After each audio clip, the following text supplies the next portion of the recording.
This video brought to you in part by these fantastic sponsors. Hey guys, what is up and welcome to the channel. I am the Shotgun Shogun, and as you can see from the title of this video, this is going to be me just talking a little bit about the Collab. Now, the final event is out. I've already 6-starred my sole bad guy. I've almost completed the tournament, and I've just absolutely wrecked all of the reputation, all of the shop. Now, one of the big things that I absolutely loved about this collab, and here, let me just turn this up for you here just a little bit. The music was phenomenal. Like, I typically don't play with music on or voices for the most part, but the Japanese voices, the music for this collab was just insanely good. It just got me like crazy hyped up.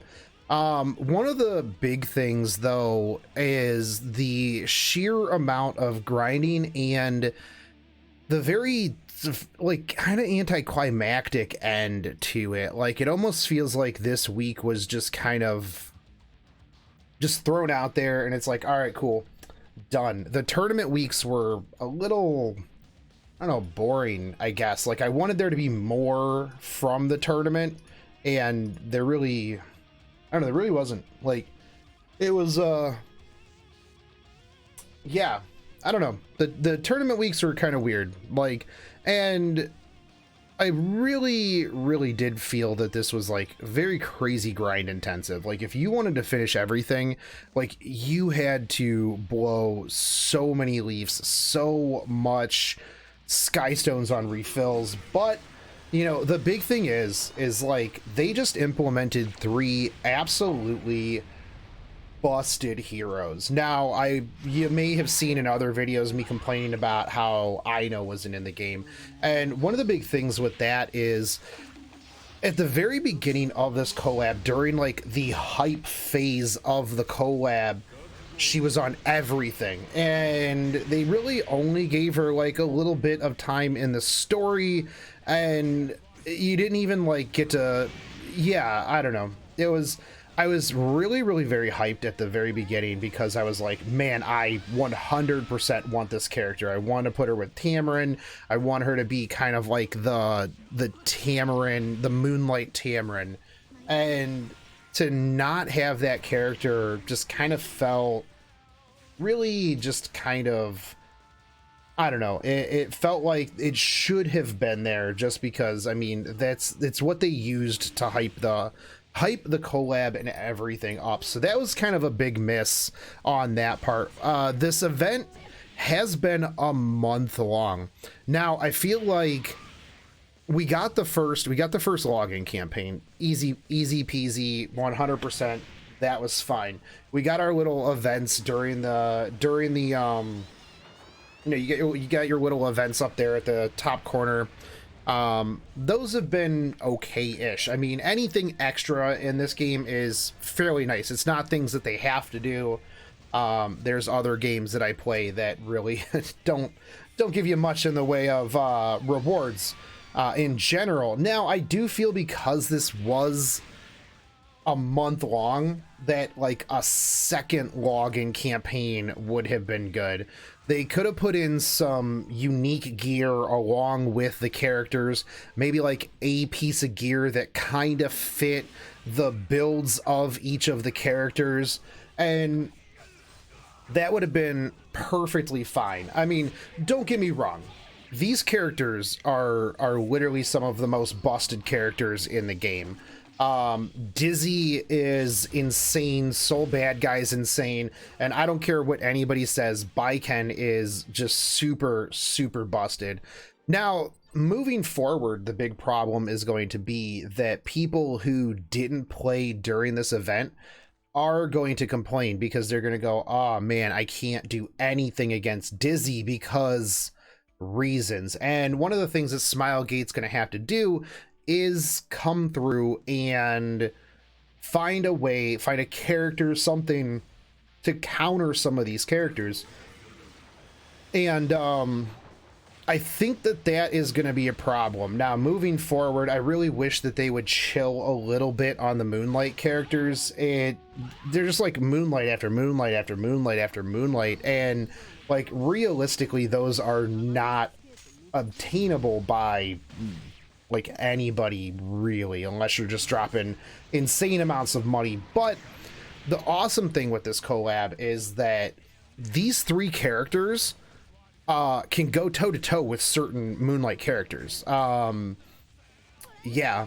it's really, really good. And if you played during this event and you were able to get them, even if you weren't able to get Soul Bad Guy to SSS, he's still insanely good. I beat all kinds of stuff with him at level 50 without the devotion unlocks. So it's still really, really amazing to have him. And if this is what we're looking at from collab characters for the future, I am very, very hype about future collabs. I do wish though that, you know, moving forward, if you're going to have a month-long campaign, then you've got to give some people some other stuff to do. Maybe make the currency drop a little bit more. One of the big things, a lot of people that were in my Discord, you know, like other videos, a lot of people were complaining about the grind,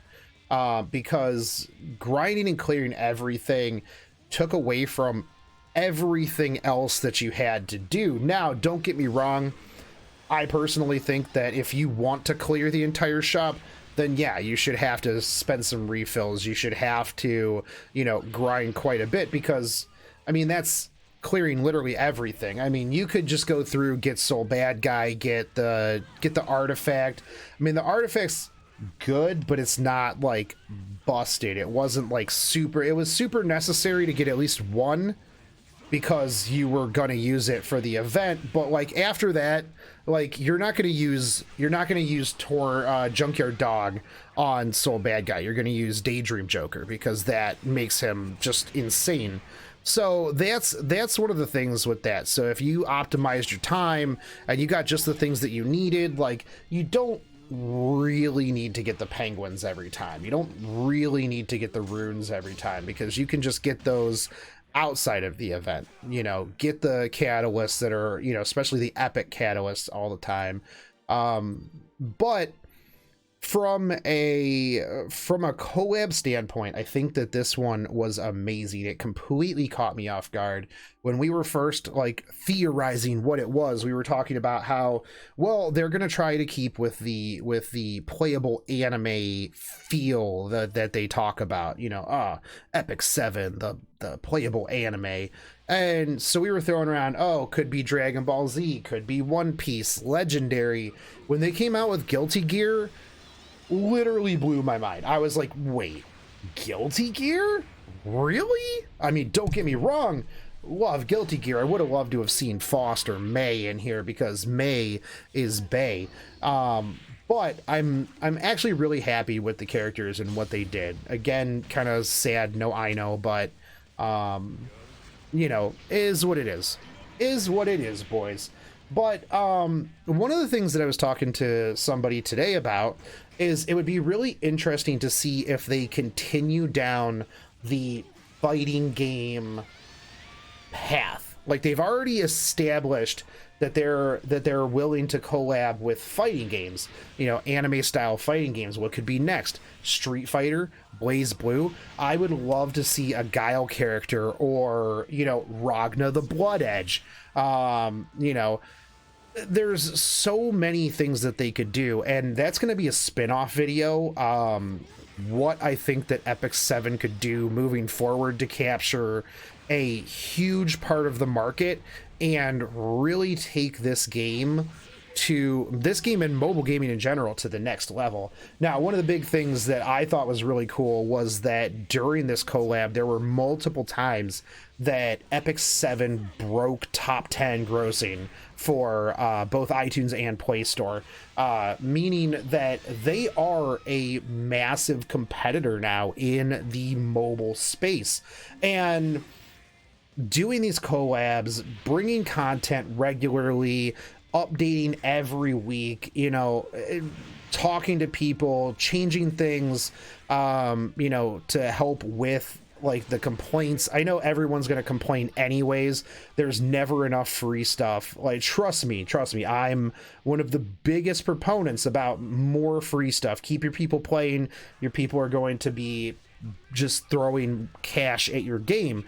And I feel like Smilegate is doing a good job adjusting as they go for a game that really has no huge pre-established story to come to the North American market, break top 10 within the first year is just really, really insane. And I think that this collab was one of the big keys to getting the name out there. I just saw a tweet, I think yesterday, maybe the day before, where Guilty Gear Epic 7 collab literally had advertisements in Times Square.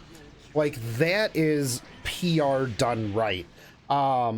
They're insanely active on Facebook. I think they've got an update every day or two, giving away stuff regularly for like share campaigns. They're definitely handling their PR very, very well. And I think that that's going to be continued growth to the game. Now, when do we think? I think that they might be able to do more collabs. I think that this one was like the test. What can we do? What are we taking away from this? What are we learning? Now, next time we probably won't see a month-long collab. It'll probably be a 2-week collab.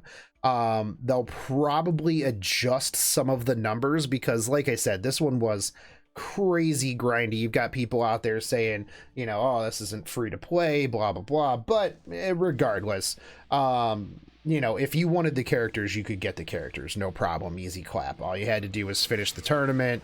All you had to do was, like 2,400 currency wasn't really that hard. Now, if you're trying to clear everything, no, I don't think most games aren't free to play friendly in terms of clearing everything from an event.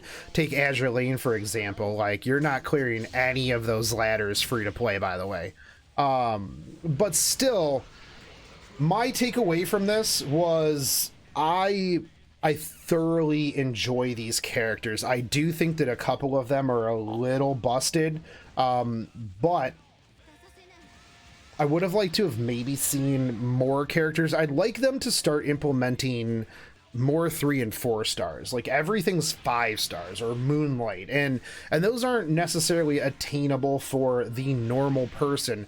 Give us a 3-star with a specialty change. One of the big things that a lot of gacha games run into is they power creep themselves hard by not putting out things that are obtainable by normal people without whaling, and you got to throw the people a bone. I know that we get those sometimes in the way of event characters like Xeno, like Soul, like the mage from Halloween, stuff like that. But it would be cool to see some new ones implemented into the gacha, and then have a specialty change for them, or just, maybe they have a niche somewhere, like, who knows. It would be really cool to see more characters as well, like, brought in to hard counter some of the, higher end PvPs without it being a 5-star Moonlight. I feel like if they did that, they'd balance things out a little bit. But I do think that having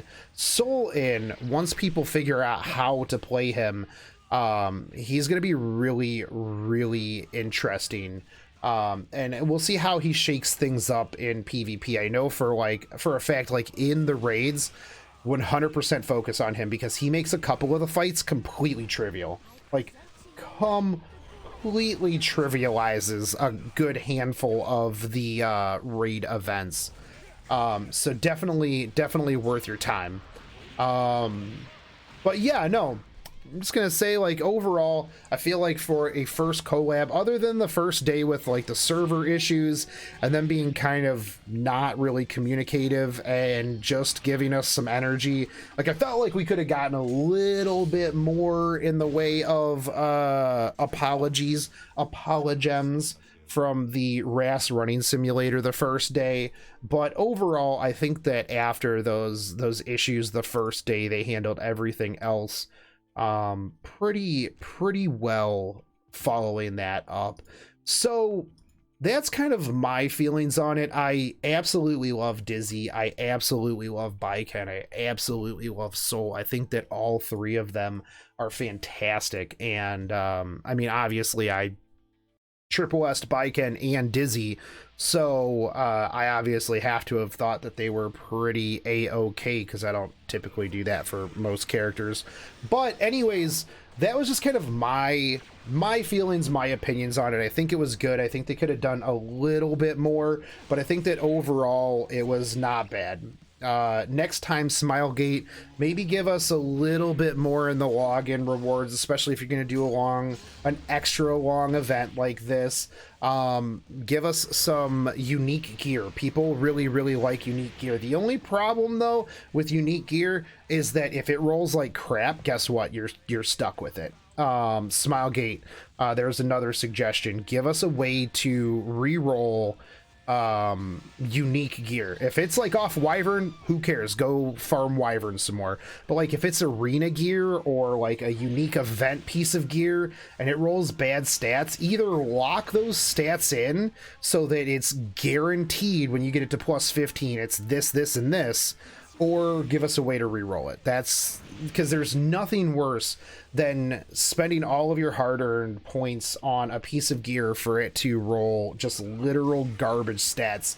So, but I've been rambling for a while. I'm gonna get back to doing this, finish this up, farm some gold, and yeah, expect more Dizzy videos, more Epic 7 raid content videos, and just more Epic 7 videos in general. I do want to start making more content for this because a lot of you guys have been interested in that. I play this quite a bit on stream and you guys have been kind of liking it, so we're going to be doing that. So make sure that you guys are sharing this out there, get it out to, you know, all the folks, and get it some visibility. But you guys can always, if you're new here, you can always help out the channel by just hitting that subscribe button, smashing that bell notification, dropping me a like and a comment, and I will catch you on the next one. Take it easy, heirs. Peace.